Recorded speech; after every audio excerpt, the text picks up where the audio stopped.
ሀንዬ እኔ ፍቅር በጣም የምወድሽ ልጄ ከዚህ በላይ ደግሞ ከፍ ብለሽ እንዳይሽ እግዚአብሔር ይርዳል ካልሽኝማ በጣም የምትገርም እናት ነው ያለኝ የምትገርም ዝም ብዬ እንትን ሆኜ ምናምን ሲለኝ ተነስቼ በቃ ነጠላዬን ጣል አድርጌ ነው በነጽሬን ከዛ በቃ የመጣልኝን አወራለሁ ያፈን ይሄ ምናምን ነገር ብዬ ልዞር ስል ከሱ ጋር በኃይል ተጋጨው ማለት ነው ምናምን የሚል ድምጽ እስኪሰማ ድረስና በጣም ፌር የሆነው አጋር ባምቢ ሀበሻን ለምን የቤተ ክርስቲያንን ስራ ማስታወቂያ ትሰራለች? አንድ መሸቂያ ለማድረግ የፈለገ ትንሽ ድንክ እና ስታይል ያረኩኝ ካልተስማማሽ ልሂድ ካልሽኝማ በቃ ብለው እንደው አንቺና ነገር ብለው ይስቃሉና መንገድ ላይ እኮ አብረውኝ ፎቶ ተነሳች። እኔ አሁን እንዲሆን እኔ እናንተ በእግዚአብሔር ፊት ብንቀርብ ማን ሞገስ እንዳለው አውቃለሁ። ስለ መጽደቅ ሰውን ሰድበህ ስትሰራ ራሱ አንተ አታፍርም? ትልቅ ሰው አይደለ?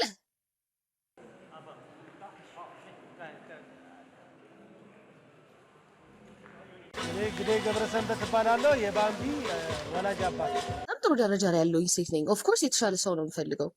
ኦፍ ኮርስ ባለሀብት ነው የምፈልገው። መብቴ አይደል እንዴ? እኔ ቡትካን ጌታነህ የባምቢ ወላጅ እናት ነኝ። ደስታ ትልቅ ደስታ ለእግዚአብሔር ክብር ምስጋና ይግባው። እችን ቀን እንድናይ ስለረዳን ተመስገን። ብዙ የማያልፉ የሚመስሉ ቀኖች ነበሩ። አሳልፎ እዚህ ቀን ስላደረሰን ተመስገን።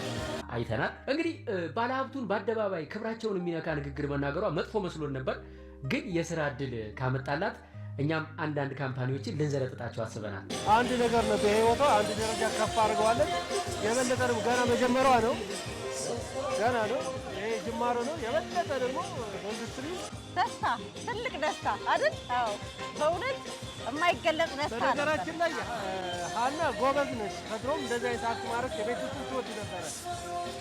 አይተው ከሆነ ቲክቶክ የምትሰራቸው ቪዲዮቿ ብዙ ጊዜ እንደዚህ አይነት የድራማቲክ ነገር ትሰራለች። እግዚአብሔር ያው የልቧን የሰጣት ዳለ የነበረኝ ተርፋና አሁን ያገኘች ባምቢ አይደለችም። ካራክተሯ ብዙ አይነት ካራክተር ሊሰጣት ይችላል። ሌላ ጊዜ ደግሞ የሚሰጣት ፊልም ደግሞ በጣም ስማርት የሆነ ካራክተር ይሰጣታል። ግን አሁን ያ የሰራችው ካራክተር በአሁኑ ሰዓት እሷን አይወክልም። ትችላለች፣ ልጄ ትችላለች። ሀንዬ እኔ ፍቅር በጣም የምወድሽ ልጄ ከዚህ በላይ ደግሞ ከፍ ብለሽ እንዳይሽ እግዚአብሔር ይርዳል። አዎ እኔ ይሄ ጅማሬሽ ነው።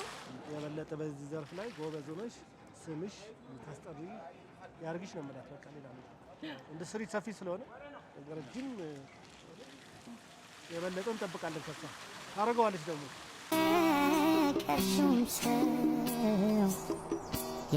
ያፍቅርሽ